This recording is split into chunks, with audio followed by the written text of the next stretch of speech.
siswa dari Sekolah SMA Negeri 1 Semenindo, tepatnya duduk di bangku kelas 11 Merdeka 7. Kami mendapatkan tugas dari Ibu EA untuk menceritakan legenda tentang Danau Toba.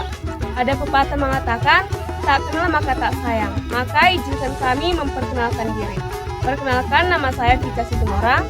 Saya Sofiarta Ambarita. Saya Esther Samosir. Saya Windy Nadeap. Saya Franky Sidauruk. Saya Ryan Sidauruk. Saya Wesley Siregar. Maka dari sini kami akan menceritakan tentang sebuah peristiwa terjadinya legenda Danau Toba. Oke, kelompok kami akan menceritakan bagaimana terbentuknya Danau Toba. Oke, mari teman-teman saksikan atau tonton sampai habis agar teman-teman tahu atau mengetahui bagaimana terjadinya atau terbentuknya Danau Toba. Danau Toba ini terletak di Samosir, tepatnya di Huta Sialagan. Teman-teman dapat mengunjungi Taman Wisata Legenda Danau Toba.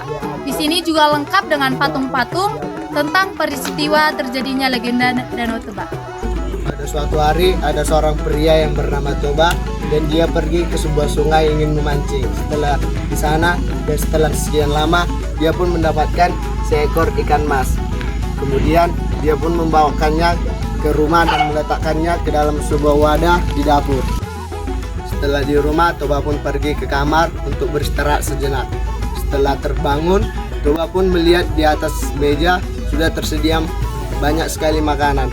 Dan Toba pun terkejut melihat seorang wanita cantik di depannya dan mereka pun mulai berkenalan. Sebelum mereka menikah, sang istri membuat perjanjian kepada si Toba bahwa si Toba tidak bisa menyatakan bahwa anak yang dikandung oleh sang istri adalah keturunan sebuah ikan mas.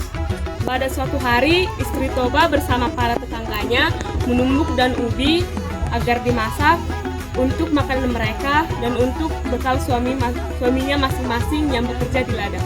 Pada saat itu ibunya Samosir sudah menyediakan bekal untuk ayahnya dan ibu Samosir menyuruh Samosir untuk mengantarkan bekal pada ayahnya. Pada awalnya Samosir tidak ingin mengantarkan bekal tersebut dan pada akhirnya ibunya Samosir memaksa Samosir untuk mengantarkan bekal tersebut dan Samosir pun pergi untuk mengantarkan bekal untuk ayahnya.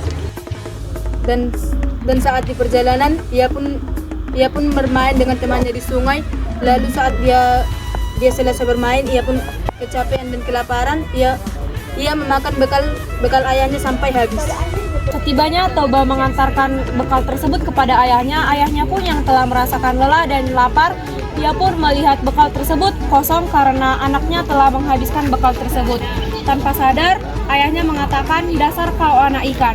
Dan Toba pun mendengarkan kalimat tersebut, ia pun menangis dan kembali ke rumah. Sampainya di rumah, ia pun menemui ibunya dan bertanya, "Ibu, apakah aku anak ikan?" Lalu ibunya berkata, "Siapakah yang memberitakan itu kepadamu?" Lalu anaknya menjawab, "Ayah yang telah memberitakannya kepadaku." Kemudian ibunya pun menyuruh sang anak untuk pergi ke atas gunung. Lalu datanglah air bandang yang menutupi semua tempat tinggal mereka. Lalu terbentuklah Danau Toba.